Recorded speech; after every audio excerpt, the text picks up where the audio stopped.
guys, welcome back. It's Meg. Today we're going to be running a 25 Spires on my Monk. You can find my stat weights in the top left, my legendary in the top right, and my talent choices and trinkets in the bottom right. Our affixes this week are Grievous, Inspiring, and Fortified.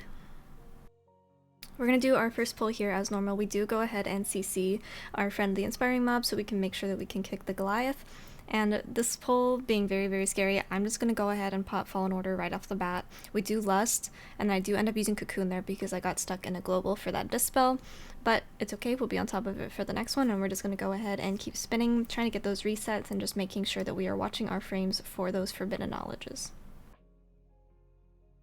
It's also a Grievous week, so you just want to make sure that you are extending your Renewing Mist as best you can. These Dark Lashes are going out because we don't have enough kicks to get all of them and the Rebellious Fist, so people are going to kind of be jumping around all over the place with their health, especially as they gain stacks. So make sure that you're staying on top of that and try not to get more than 2 stacks on anyone at one time during a pull where there's lots of random casts going off.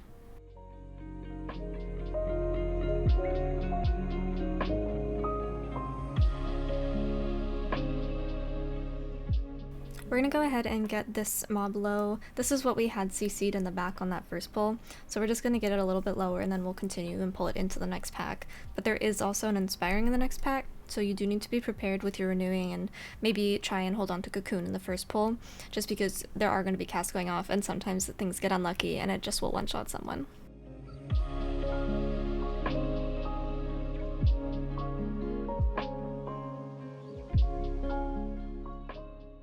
I go ahead and use Fallen Order here just to kind of help with some of the random damage going out because it is Inspiring. We're not able to get all of the kicks, or in this case any of them.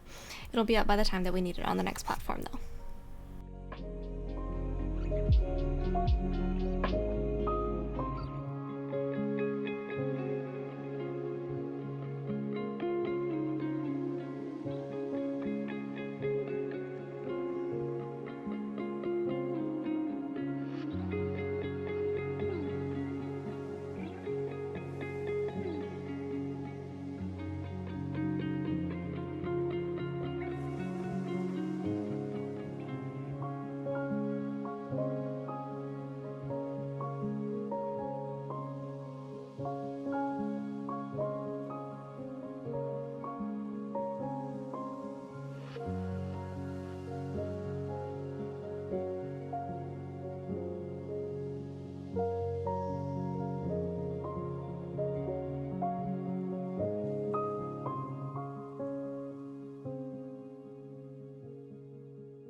Once again, we're going to go ahead and CC our Inspired mob so we can kick our Goliath. We don't want that going off because that will kill you on a key like this, on a Fortified week especially. So we are just going to go ahead and do this as normal outside of that CC'd ad.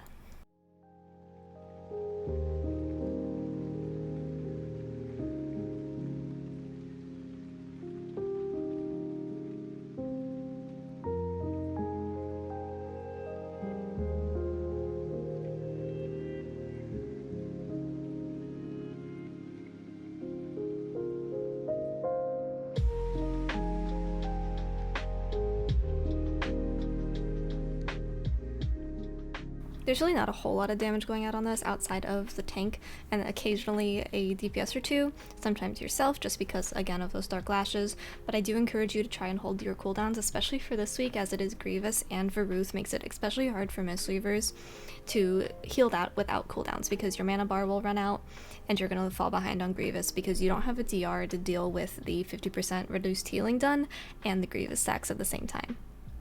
So a couple things about Varuth this week. With Mistweaver and with the rest of our comp, you really want to make sure that you are managing your cooldowns well. So you definitely want to make sure you have Crane, you definitely want to make sure that you have Fallen Order. Revival is really nice to have because it gets rid of a stack on everyone. It's not required, but it is really nice. The biggest thing that's going to help us here is really just staying on top of the healing. Now we do have a Prot Pally. This is great. We love Prot Pallies. This would also work if you had a Ret Pally, or if you're an H-Pal, but if you're watching this video, you probably aren't, given that, you know, Monk. But you can see here I got bopped. That was a mistake. He meant to bop the person with the charge, but the trick that you can do with Paladins here is he can bubble off his own Sever, but if someone with a taunt, like a Mistweaver or a DH or a Windwalker or any other DPS spec with a tank off spec, if any of them get targeted with that charge, you can bop them, it won't apply, and then that person that's bopped can taunt Varuth, take a Sever, and take away 2 really heavy single target healing problems. We tried it here. It got a little messed up because he bopped the wrong person. I tried to taunt. It was a little bit too late, so it ended up just being a little awkward, but that is something you can do if you do have a paladin at all in your group, and it's very, very helpful, especially on these Grievous weeks.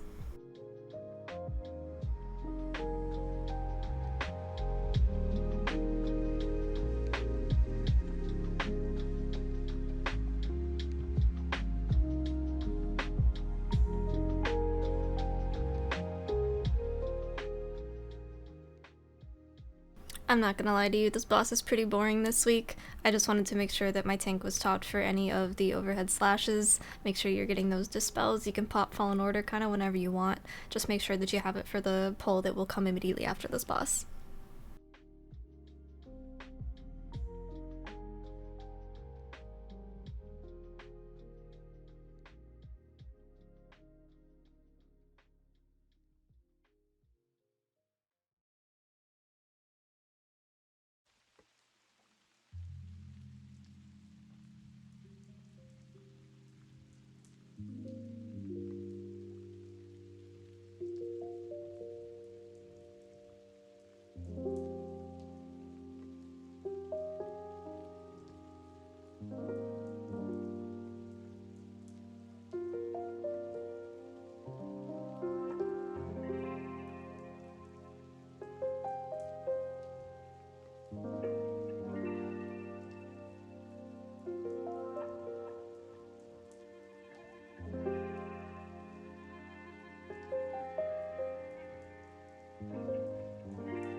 While our tank gathers everything up, I'm going to go ahead and just sit behind the corner so we can line, and I'm going to get some of the mana back.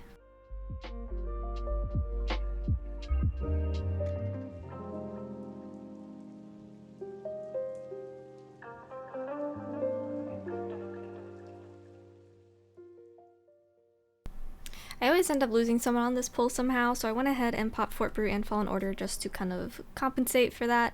I went ahead and ringed them back into the corner so they weren't going jumping anywhere, and foul dropped one right below us to keep them kind of corralled, because the big thing here that's going to hurt you outside of your tanks getting meleeed or the dot application is those throw spears. Those will kill people so fast, so you really want to make sure that you are trying to prevent those from happening by keeping them all in one area.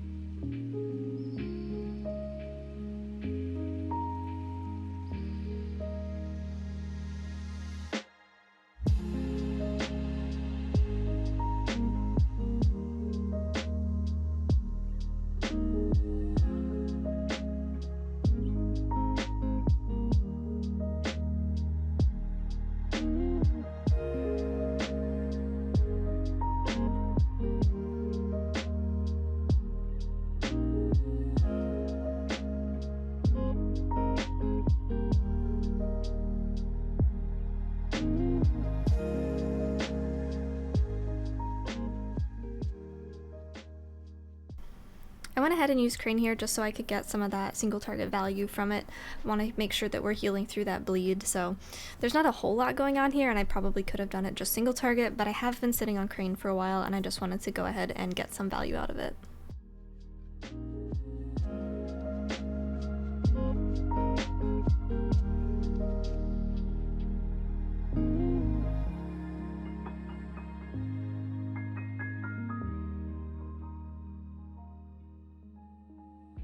I do end up using Fallen Order as well, but that was an accident.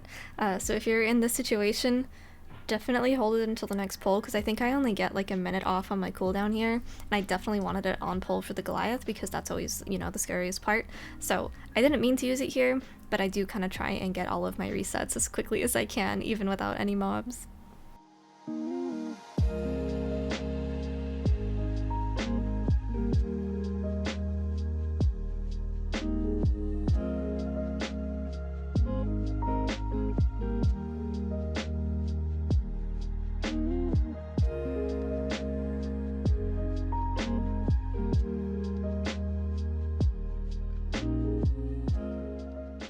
Again, right here is where I would have popped Fallen Order if I had it, just because kind of getting everything round up while the Dark Seeker's going out and some of the swift slices and the throws, it's pretty scary, it's pretty sketchy. So we're gonna go ahead and make sure that we have Fallen Order for that next time we're in this situation, but otherwise just go ahead and start rolling all of your dots.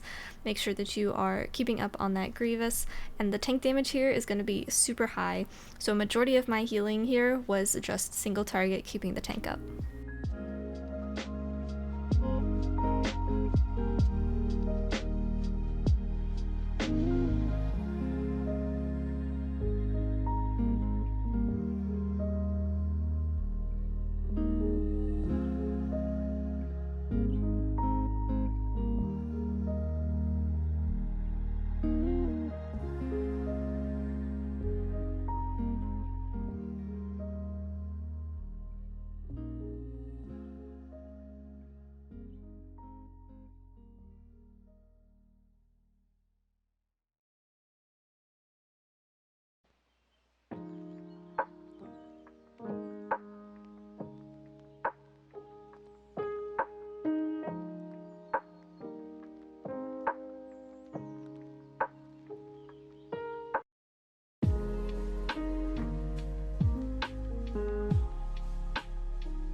Alright, we just wrapped up one of the scarier pulls in here, so we are just going to go ahead and roll into the next pack.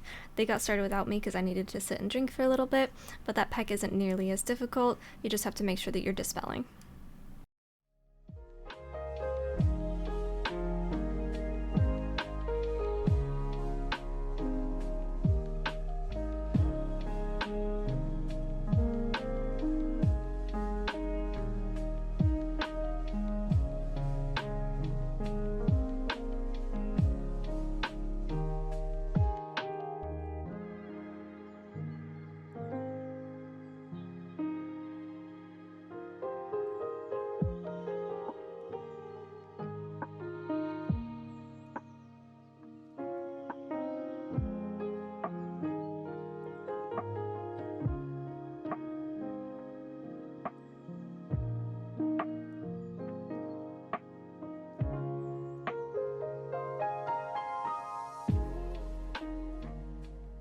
I always try to be the first one over on the Angel just so I can go ahead and start getting a drink rolling while the rest of the people are still catching up, because for some reason you can still only take one Angel at a time.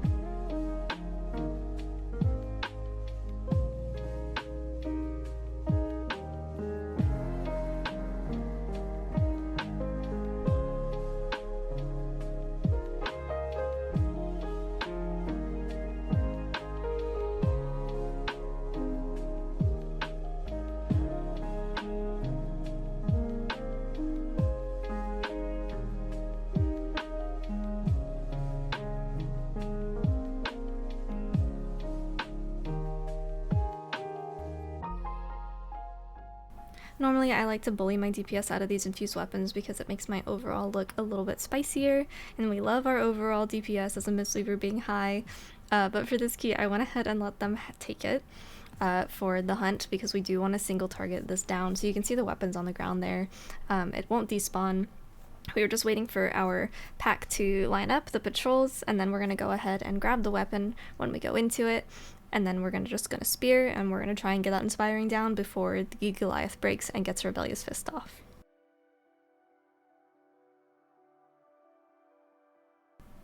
I do use Fallen Order here just for a little bit extra damage on that Ether Diver. It's not really needed, but you're not gonna need it because once that Ether Diver dies, you're pretty much out of danger because everything else is just gonna fall over after that. So I use it there for the damage, but again, you don't really need to if you don't want to.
If you split this pack up like we do, I don't recommend using cooldowns here. Again, you know, if Fallen Order's up and you feel like using it, go for it, but I do want to save Crane for the next boss just because it is some single target. Helps you save on some mana, especially if you end up losing someone somewhere along the way. You don't really fall behind on that bleed.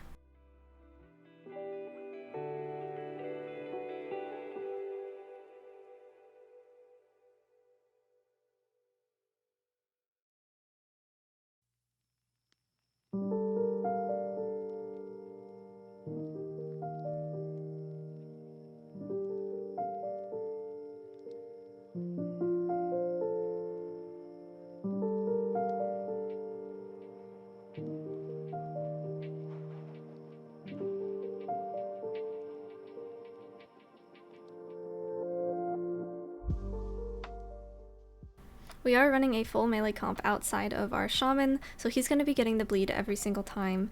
It makes it pretty easy. You can pre-cocoon or you can just cocoon afterwards, but you don't really have to guess where that bleed is going to be going, so you can just assume that you're going to be single targeting the shaman and the tank the entire time.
I was a little nervous here, so I went ahead and dropped Fallen Order a little bit further down the stairs because I really didn't want it to run into the Goliath pack or the Hellion, so I used it a little bit further away than I normally would. And I actually do get pushed out of melee here.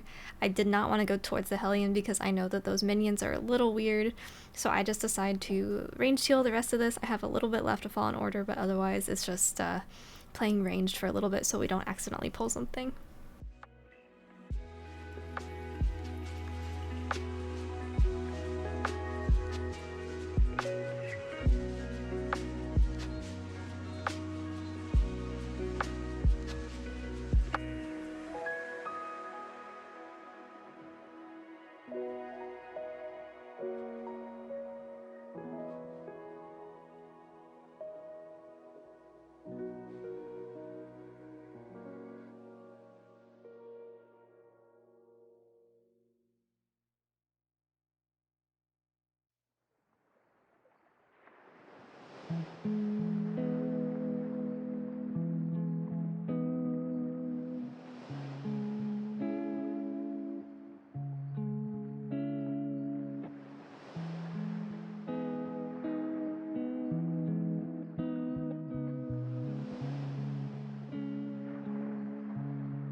We don't have enough kicks to pull this without CCing anything, so we go ahead and just hex that one Justicar.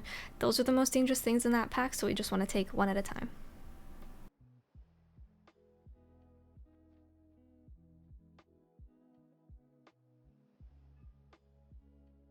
Once again, we're just using Fallen Order to get it on cooldown, helps with damage a little bit, and it'll be back up by the time that we need it.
For this boss, I've become accustomed to using Mana Tea and Fallen Order on cooldown, just because it gives you a little bit more mana back over time. So if you do end up getting, you know, the blast a couple of times in a row, as a Mistweaver, you only have so many buttons you can push to get rid of any damage for that. So it is nice just to be able to have that cushion of mana.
Once you get to the top, you can go ahead and just start a drink. You probably won't need to drink again until you want to top off for the last angel, but the first two aren't very healing intensive if you don't get hit by anything.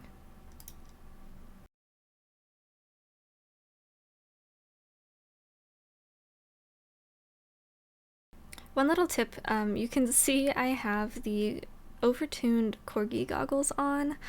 That kind of just helps me be able to see more of my screen. Everyone gets so annoyed with the angels up top, and someone in chat had actually told me that the corgi goggles make it much easier to see because it gets rid of the big angel wings that are flapping in your face. So they do have a 30-minute cooldown and it's only a 10-minute duration, so don't use them until you're up here, and try not to die.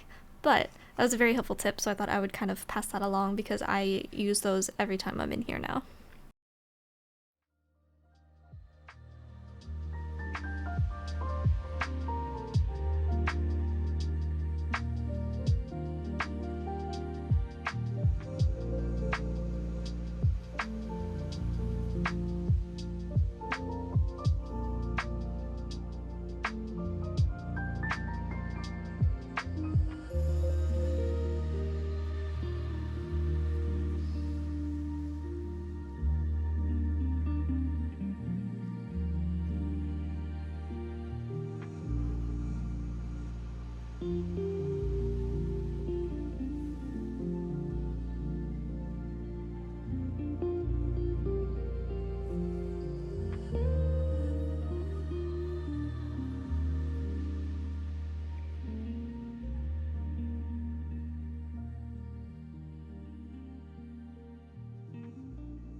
Because we have 2 monks, I should have used my Touch of Death on this angel, because the Windwalker has more health than I do. This one is less dangerous. I should have used it here. I was a little afraid of everything else going on around me because I couldn't see anything. So I was just trying to stay alive, but if I were able to go back, I would have used Touch on that one.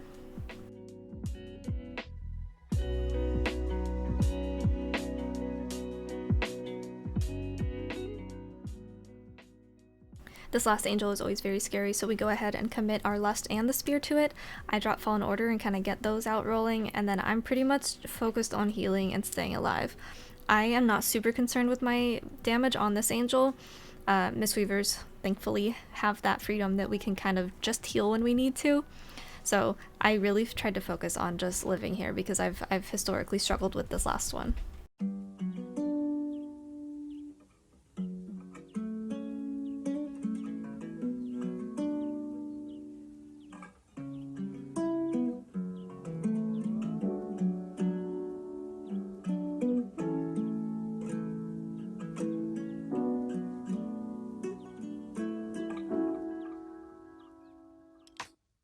On this boss, we decided to skip Sagadong, so we are going to be taking 50% increased damage. Yes, that includes Grievous, and we are also slowed. So the biggest thing here is just positioning. You want to make sure that your DPS have as much uptime as possible, so you want to bait the run-through to the back of the room. We do end up losing someone there. We are slowed, so that is most likely what happened there. But we're going to go ahead and get the B-res up, get into our little bubble here, and we're going to make sure that they are protected from that blast because we wanted to commit Cocoon to that, so we didn't end up losing them, you know, a second time within 10 seconds of each other. Similar to the third boss, I kind of just use things on cooldown here. Fallen Order and Manatee just keep things really, really safe. In a sense, you do not want to fall behind on Grievous because there are so many dots here. There is so much group-wide damage, 50% take an increase from Grievous as well, so it is just a lot of healing on this fight.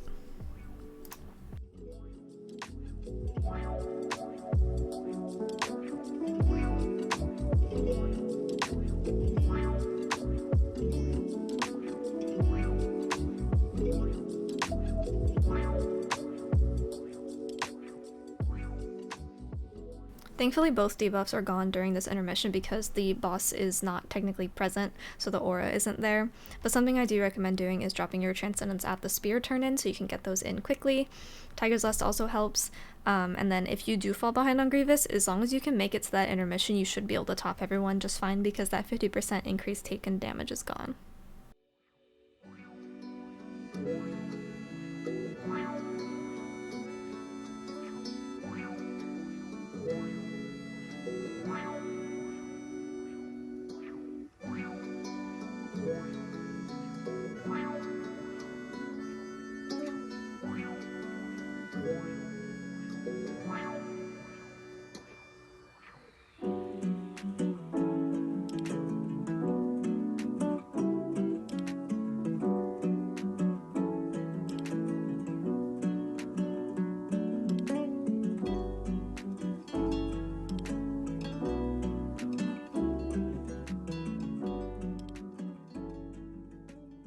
On this fight, especially this week, I do encourage you to try and hold on to Revival until like the second intermission, just because that's when that dot is really going to ramp up. You want to make sure that you're going into that last portion with as much uptime and DPS as you can just to get her down faster, because she won't phase after that last time. And you want to just be able to get, you know, Mass Dispel on everyone, call it good, and then just go ahead and start DPSing.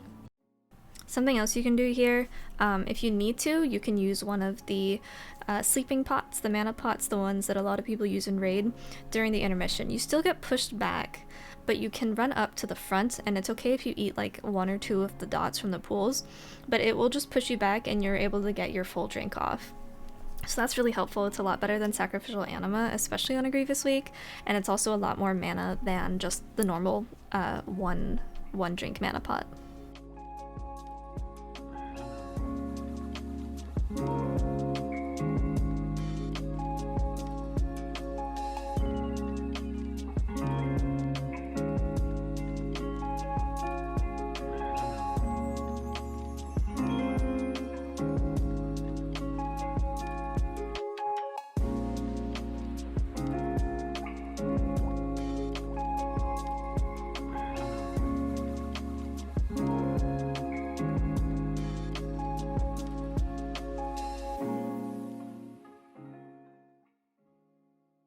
I did end up using my Revival earlier in the fight to catch up on my Grievous, but I do wish I would have held it for that Mass Dispel.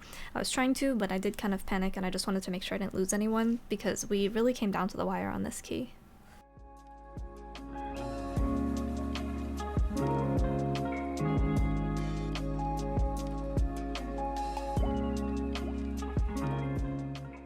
But that brings us to the end of our 25 Spires. Thank you guys so much for watching. If you have any comments or questions, feel free to hit me up on Twitch, Twitter, or Discord.